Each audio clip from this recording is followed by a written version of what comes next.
Buen día tengan todos ustedes. Gracias por seguirnos. Estamos en realidad compartiendo un tema muy importante. Estamos hablando acerca de que Dios quiere que todos los hombres sean salvos. Pero no solamente Dios quiere eso, sino que también quiere que vengan al pleno conocimiento de la verdad. Entonces, número uno, Dios quiere que todos los hombres sean salvos. Número dos, y vengan al pleno conocimiento de la verdad. Dicho de otra manera, Dios realmente, pues sí, tiene una voluntad, ¿verdad?, que realmente está relacionada con esto que estamos hablando. Y Él quiere que todos los hombres sean salvos.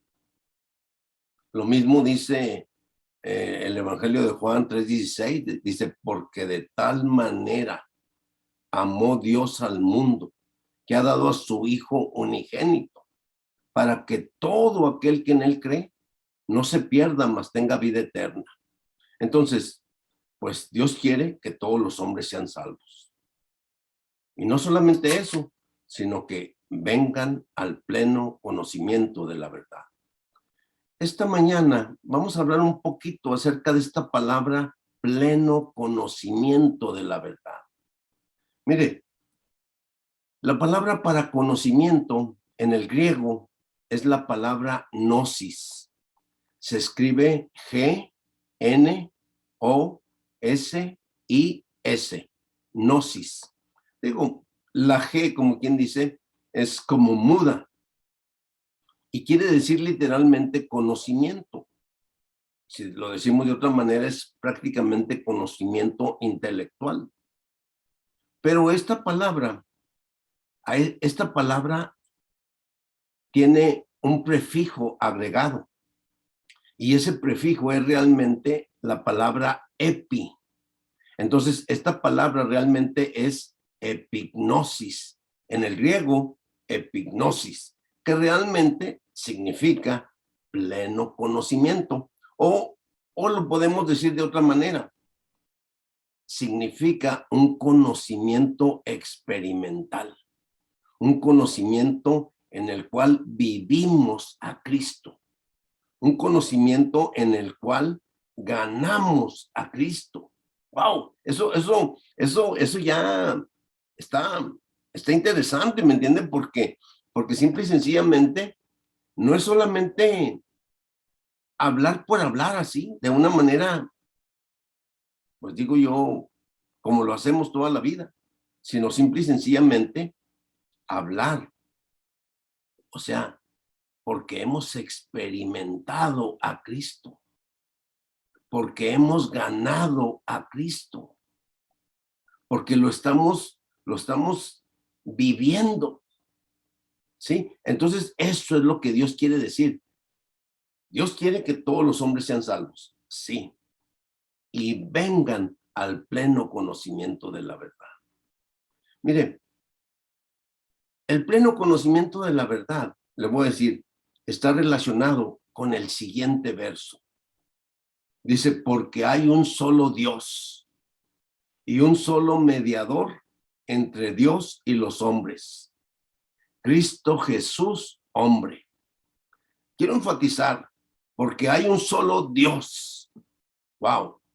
Aunque la Biblia, por otro lado, fíjese, nos muestra la Trinidad divina, ¿sí? Pero de todos modos, aquí Pablo enfatiza, porque hay un solo Dios. Eso también se me hace que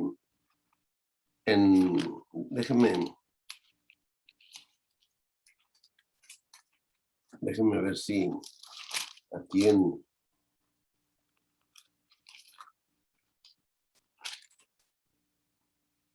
Deuteronomio capítulo 6, fíjese el verso 4. Oye, Israel, Jehová nuestro Dios, Jehová uno es. Esto es un versículo que todos los israelitas, todos los judíos, ¿me entienden? Lo recitan. Oye, Israel, Jehová tu Dios, Jehová nuestro Dios, Jehová, uno es. Eso quiere decir que Dios es uno. Sí, pero por otro lado, ¿me entiende? O sea, Él es la Trinidad divina. Si comparamos Juan 1:1, el Evangelio de Juan 1:1, dice, en el principio era la palabra. Ahí el término griego, ¿me entiende? Usado para palabra es el término logos. En el principio era el logos. Y el logos estaba con Dios. Y el logos era Dios. ¡Wow! ¿Sí me entiende? Juan lo hace de una manera maravillosa. Juan está diciendo, miren, en el principio, o sea, siempre era la palabra. Siempre era la palabra. Pero luego dice, y esta palabra estaba con Dios. O sea, es decir, podríamos decir ya como el segundo de la Trinidad divina. Pero luego después dice, y esta palabra era Dios. O sea, ya ahora de nuevo lo muestra de una manera como uno. Dice, nosotros usamos realmente, pues usamos dos palabras para poderlo entender en nuestra mente. ¿Me explico? Que por supuesto estoy queriendo decir que este Dios es experimentable. Este Dios realmente, pues es bebible, es comible, es tocable. Tocable, digo, en el sentido de que finalmente con nuestro ser, ¿me entiende? Con nuestro espíritu, podemos tocar el espíritu de Dios. Es decir, esa es la manera en que Dios lo ha diseñado. Ok, qué quiere decir el hermano Adolfo? Bueno, usamos el término esencial o decimos esencialmente, Dios es uno. Pero luego decimos económicamente, Dios es tres. Usamos la palabra económicamente no porque queramos referirnos al aspecto financiero, sino porque simple y sencillamente en la Biblia se usa la palabra economía. Cuando menos en el Nuevo Testamento se usa como unas 6 veces la palabra economía. Cuando Pablo le encarga a Timoteo en el capítulo 1 de Primera de Timoteo, le dice en el verso 3, Primera de Timoteo capítulo 1, verso 3, dice, como te exhorté al irme a Macedonia, a que te quedases en Éfeso, para que mandases a algunos que no enseñen cosas diferentes, ni presten atención a mitos y genealogías interminables que acarrean disputas, más bien que la economía de Dios que se funda en la fe. Ahí la palabra a veces se traduce por edificación, ¿sí? Entonces nosotros estamos poniendo la palabra edificación como la economía de Dios. Entonces Pablo le está diciendo a Timoteo, bueno, oye, Timoteo, voy para Macedonia, pero quiero que te quedes en Éfeso para que encargues a algunos que no enseñen cosas diferentes, que no hablen de mitos y genealogías interminables, que solamente traen disputas, más que la edificación de Dios. Entonces, más que la edificación de Dios, esa palabra edificación, más que la economía de Dios. Entonces, ok, Dios es uno. Y siempre decimos, esencialmente, Él es uno. Pero por otro lado, usamos otra palabra. Ellos son coinherentes. Esencialmente es uno, pero queremos decir que los tres son coinherentes. Es decir, coinherentes que uno vive dentro del otro. Uno está dentro del otro. Y luego decimos económicamente, porque Dios tiene un plan con el hombre Dios tiene un propósito con el hombre. Dios tiene un deseo en su corazón con el hombre. Entonces, por esa razón usamos la palabra economía o la palabra económicamente. Por esa razón Dios es tres. Entonces, Él tiene que ser el Padre como el que planea todas las cosas. Luego tiene que ser el Hijo como aquel que es enviado por el Padre y cumple todo lo que el Padre ha planeado. Y después de su muerte, en su resurrección, Él llegó a ser el Espíritu que da vida, el Espíritu vivificante. Y ese Espíritu vivificante, ¿me entiende? Es para mezclarse con nuestro espíritu humano, para que realmente, entonces nosotros, ese espíritu vivificante transmite todo lo que Cristo hizo de acuerdo a lo que el Padre planeó. Y entonces lo transmite a nosotros en nuestro espíritu humano. Ahora, fíjese, déjeme le muestro otro versículo. Génesis 1:1. Y lo vamos a comparar con Génesis 1:26. En Génesis 1:1 dice, en el principio creó Elohim. O sea, la palabra Dios ahí, en el hebreo, es la palabra Elohim.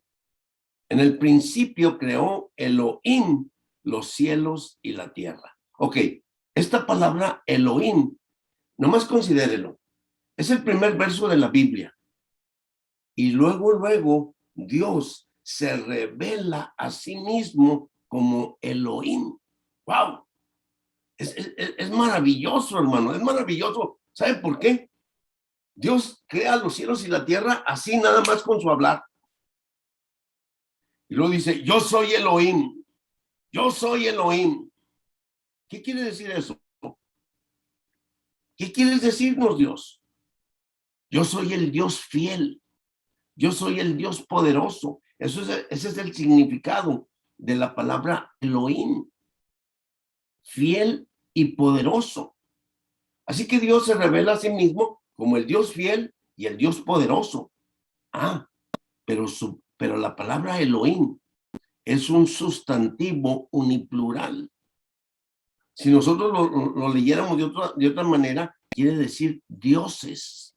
Sí, porque haga de cuenta, es un sustantivo uniplural. O sea, muestra que Dios es uno y a la vez es tres. Lo mismo está en Mateo 28:19. Fíjese en Mateo 28:19. Dice, por tanto, id y haced discípulos a todas las naciones, bautizándolas en el nombre. Escuche bien, bautizándolas en el nombre. Eso quiere decir que simple y sencillamente es un nombre, porque es un Dios.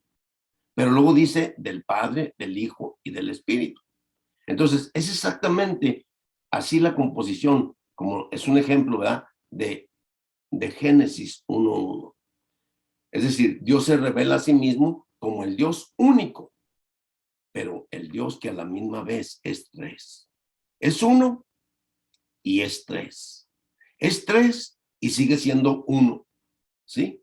Entonces, luego, por ejemplo, imagínense Génesis 1:1, Dios revelándose de esa manera, como el Dios que es uno y que es tres. Que es tres y sigue siendo uno. Pero luego ahora considere la razón por la cual Dios es tres. O sea, ahora debe de conectar Génesis 1:1 con Génesis 1:26. ¿Sí? Y entonces vea cómo dice, mire, entonces dijo Dios, hagamos al hombre. ¡Wow!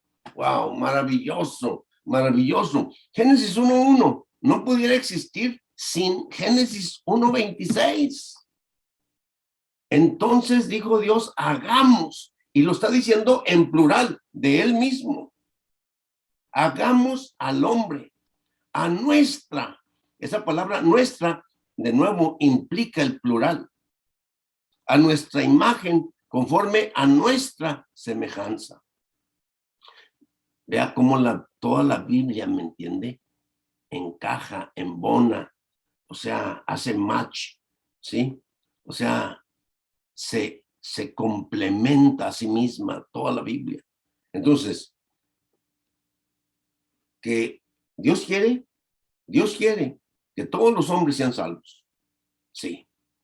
¿Y qué más? Y que vengan al pleno conocimiento de la verdad. Eso es lo que Dios quiere. Venir al pleno conocimiento de la verdad. Inmediatamente, Pablo dice, porque hay un solo Dios. Wow. Y un solo mediador entre Dios y los hombres. Jesucristo, hombre. ¿Ok? Entonces, hay un solo Dios, sí.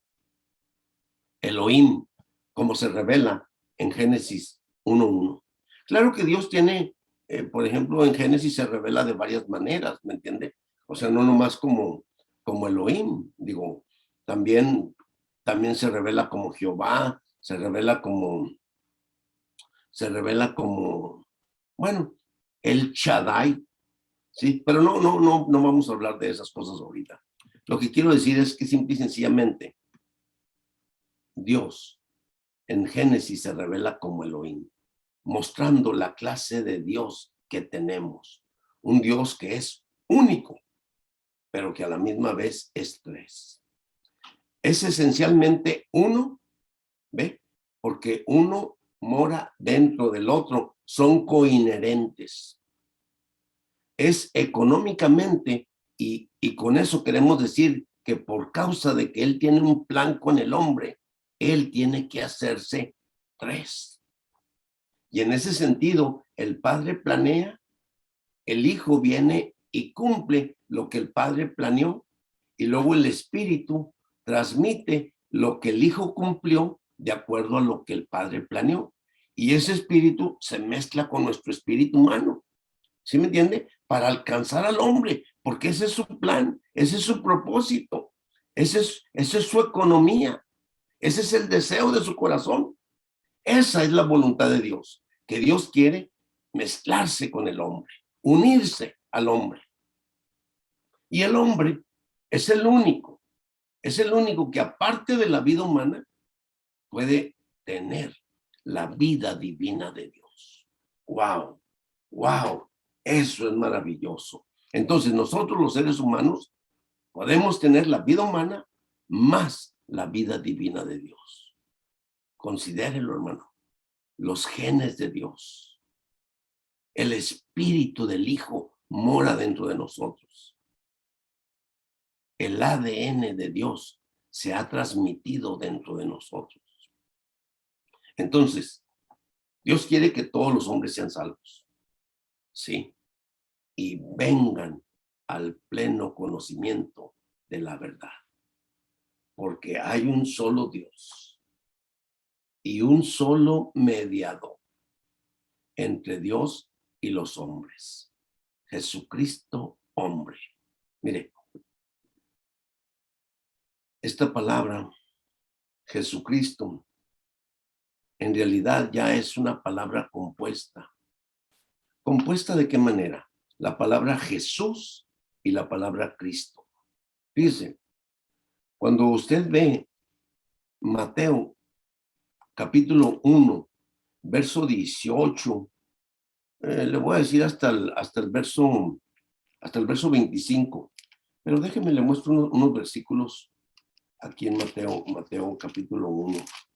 Mire, aquí en Mateo 1, le voy a leer este versículo 21, le voy a leer el 23 y el 25. Mateo 1:21 dice, y dará a luz un hijo, y llamará su nombre Jesús, porque él salvará a su pueblo de sus pecados. Quiero que note esto, y dará a luz un hijo, y llamará su nombre Jesús. Jesús. Entonces, esta palabra Jesús significa literalmente Jehová el Salvador. O también lo podemos traducir como la salvación de Jehová. Pero luego de todos modos, en el verso 25, dice, y no la conoció hasta que dio a luz un hijo y le puso por nombre Jesús. Entonces, Jesús es un nombre humano, ¿sí? Es el nombre que le iban a poner a ese niño engendrado por el Espíritu. Pero por otro lado, o sea, en Mateo 16, ¿ven? En Mateo 16, el Señor realmente salió de Jerusalén, iba rumbo a Cesarea de Filipos. Y luego después, Él les hizo una pregunta y les dijo, ¿y vosotros quién decís que soy yo? Bueno, porque les hizo la pregunta, ¿verdad? Preguntó a sus discípulos diciendo, ¿quién dicen los hombres que es el Hijo del Hombre? Eso está en Mateo 16, desde el versículo 13 hasta el 18. Ellos dijeron, unos dicen que eres Juan el Bautista, otros Elías, y otros Jeremías, o uno de los profetas. Y él les dijo, ¿y vosotros quién decís que soy yo?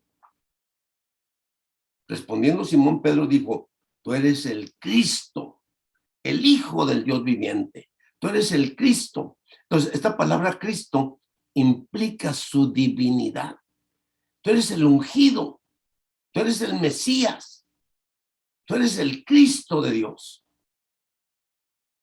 Entonces, por un lado, la palabra Jesús implica su humanidad. Por otro lado, la palabra Cristo implica su divinidad. Entonces, nosotros tenemos que decir que este hombre, que es Jesucristo, ¿me entiende? Por un lado, es un hombre, pero por otro lado, es Dios. Él es Dios y Él es hombre. Él tiene la naturaleza divina y tiene la naturaleza humana. ¿Sí me entiende?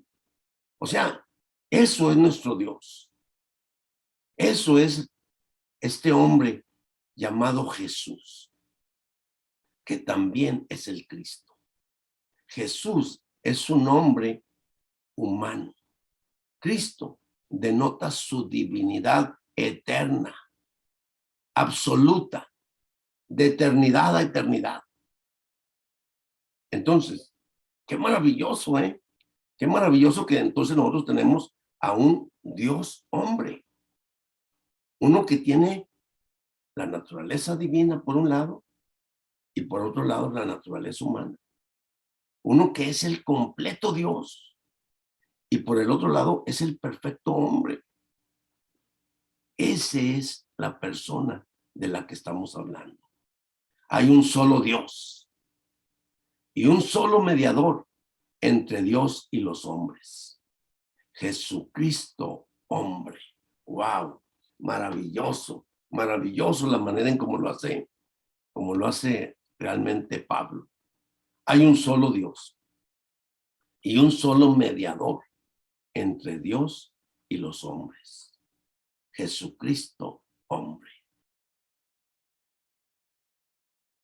¿Cree que el hermano Adolfo puede ser un mediador? No, no. Por supuesto que no. El único mediador es Jesucristo, hombre. Hay un solo Dios y un solo mediador entre Dios y los hombres. Jesucristo, hombre. ¿Podrá ser un mediador alguien que esté ahí con una aureolita arriba? ¿Ve? Claro que no. Claro que no. ¿Sí? La gente puede decir muchas cosas, ¿ve? Pero eso ya es de la mente humana. Lo que Dios dice, hay un solo Dios y un solo mediador entre Dios y los hombres. Jesucristo, hombre. Hermanos, qué maravillosa es la palabra de Dios. Qué maravilloso es el Señor, ¿me entiende? Su palabra es clara. En ningún otro lado, fíjese, aún fíjese, aún si usted se fija en Éxodo 20, En Éxodo 20, ¿sabe qué dice? O sea, ahí están los 10 mandamientos. Dice, oye Israel, Jehová tu Dios, bueno, perdón, ese es Deuteronomio. Jehová tu Dios, Jehová uno es. Pero dice, yo soy, déjenme se lo leo mejor para no equivocarnos, hermanos. Pero aquí está. Dice, y habló Dios todas estas palabras diciendo, yo soy Jehová tu Dios, que te saqué de la tierra de Egipto, de casa de servidumbre. No tendrás dioses ajenos delante de mí. No te harás imagen. Escuche, no te harás imagen ni ninguna semejanza de lo que esté arriba en el cielo, ni abajo en la tierra, ni en las aguas debajo de la tierra. No te inclinarás a ellas, ni las honrarás, porque yo soy Jehová tu Dios, fuerte, celoso, que visito la maldad de los padres sobre los hijos hasta la tercera y cuarta generación de los que me aborrecen. Y hago misericordia a millares a los que me aman y guardan mis mandamientos. Entonces, hermano, absolutamente hay un solo Dios y un solo mediador entre Dios y los hombres. Jesucristo, hombre. No hay imagen, no hay ninguna hechura de acera, ¿me entiende? O sea, que sea mediador entre Dios y los hombres. El único mediador es Jesucristo, hombre. Él es el único, ¿me entiende?, que se ofreció en la cruz. Se ofreció por usted y por mí. Por usted y por mí. Entonces, en ese sentido, Él es el único mediador. Él fue el que murió por usted y también murió por mí. Entonces, hay un solo Dios y un solo mediador entre Dios y los hombres. Jesucristo, hombre. Dios quiere que todos los hombres sean salvos. ¿Y qué más? Y que vengan al pleno conocimiento de la verdad. Porque hay un solo Dios y un solo mediador entre Dios y los hombres. Jesucristo, hombre. Amén. Amén. Amén.